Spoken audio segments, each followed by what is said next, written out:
चलिए, एक बात जोरदार स्वागत है मेरे जितने भी इंडियन एयरफोर्स के बच्चे हैं। और ऑब्वियसली इंडियन एयरफोर्स के एग्जाम के डन होने के बाद लगातार कई सारे प्रश्न अहम बने हुए हैं, उनको लेकर के आप अलग अलग तरह की वीडियोस भी देख रहे हैं। लाजमी सी बात है, ऐसा जब टाइम होता है तो आप उन बातों पे ही स्पेशली ध्यान देना चाहते हैं, जिसमें सबसे पहली चीज आखिर सर हमारा रिजल्ट कब आएगा। ऑब्वियसली आपने अभी तक 100 वीडियोस देख लिए होंगे इसके लिए, बट आज एग्जैक्टली कोशिश करूंगा एक राइट इन्फॉर्मेशन आपको पास करने के लिए। सेकंड, आपके जहन में लगातार है कि सर हमारे कट ऑफ क्या होंगे एक बार के, क्योंकि कट ऑफ ही डिसाइड करता है कि आप आगे की प्रिपरेशन करें कि ना करें एग्जैक्टली। साथ ही साथ आपको यह भी जानना बहुत जरूरी है कि आपका GD/SRT का आखिर जो फेज है वो कब से और किस डेट से स्टार्ट होगा इन मंथ ऑफ फेब। तो बहुत सारे प्रश्न हैं जिनको आपको बेहतर ढंग से समझना है बेटा। और साथ ही साथ ये भी समझाना चाहूंगा कि पूरे देश में अगर आपको फेज 2 की एक रियल प्रिपरेशन करनी है, क्योंकि बेटा आपने समझ लीजिए कि 70% जंग क्रॉस कर दी है अपने रिटन एग्जाम में अपने स्कोर को बेहतर करके।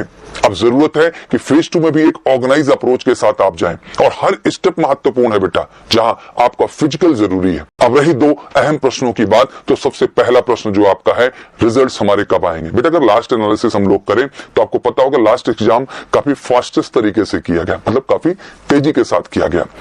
हमें याद है कि 30 जुलाई तक बच्चा जो है, लास्ट में एग्जाम की बात करूं, इससे पहले वाला जो अग्निवीर के अंतर्गत कंडक्ट हुआ, वहां 30 जुलाई तक आपके जो है बच्चा एग्जाम हुए डन। उसके बाद आपने देखा कि 10 अगस्त को रिजल्ट आ गया, फिर फास्टेस्ट 21-22 से आपके शेड्यूल शुरू हो गए जो है फेज 2 के लिए। इस बार ध्यान रखिए, इतना फास्टेस्ट प्रोसेस नहीं था, जेन्युइन प्रोसेस है। 18 से 24 एग्जाम हुआ है।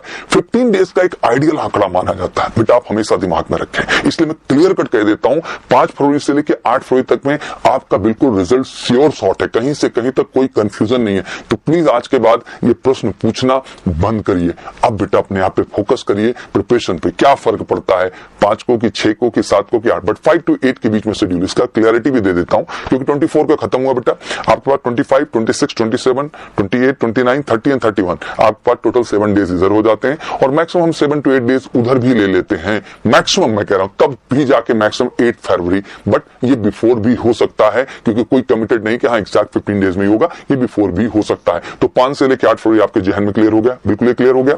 सेकंड बेटा, कट ऑफ को लेके क्लैरिटी दे दो बेटा। इस बार पेपर के स्टैंडर्ड ने सबको बिल्कुल हिला के रखा है। आप भी समझते हैं कि इंग्लिश के पेपर ने, चाहे वाई ग्रुप में बच्चों की बात करूं जो 23 तारीख को, स्पेशली 22 तारीख को बच्चे हमारे बैठे हैं, एक्स में भी बच्चों को इस बार वाकई में एफर्ट्स करने पड़े हैं, और ये सबके लिए हुआ, आपके लिए स्पेशली नहीं हुआ। अब ये अहम तो है ही सर कि कितना हम स्कोर मान लें जिसमें हम श्योर शॉर्ट खुद को माने। मैं तो ऑनेस्टली बताऊं तो मैं आंकड़ा इस बार 30 के ऊपर मानता ही नहीं कि 30 के आसपास ही कट ऑफ का है, लेकिन तब भी चलो मैं प्लस साइड लेके चलता हूं बेटा। अगर आपका 31, 32 स्कोर हो रहा है बेटा, तो आप आंख बंद करके प्रिपरेशन में लग जाइए, क्योंकि बेटा ये जरूरी है। अगर आपके पास मौका होगा बेटा और आप तैयार नहीं होंगे तो जंग में यार जीत नहीं मिलेगी, हार मिल जाएगी। और मैं चाहता हूं मेरा हर बच्चा एयरफोर्स का इस देश में जीते बेटा, और जीतने के लिए हमने जबरदस्त शुरुआत की है। तो बिल्कुल बहुत कंफ्यूज नहीं होना है पूरे देश के अंदर, सेंट्रलाइज आना है, सही प्रिपरेशन करना है। आपकी सफलता बेटा आपके दम पे मिलती है। पहली चीज आपको ध्यान में रखना है बेटा, जब आप फेज 2 के लिए जाते हैं तो रेस भी आपको ही दौड़नी होती है,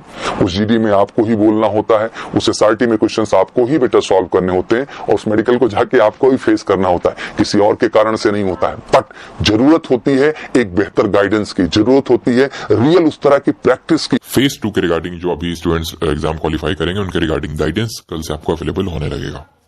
अगर आपको पसंद आई हो, थोड़ी इन्फॉर्मेटिव लगी हो, तो लाइक करके इसको वीडियो को शेयर जरूर कीजिएगा, और चैनल को सब्सक्राइब करके नोटिफिकेशन बेल को प्रेस कर लीजिएगा, ताकि आपको फर्दर वीडियोस के नोटिफिकेशंस मिलती रहे। धन्यवाद।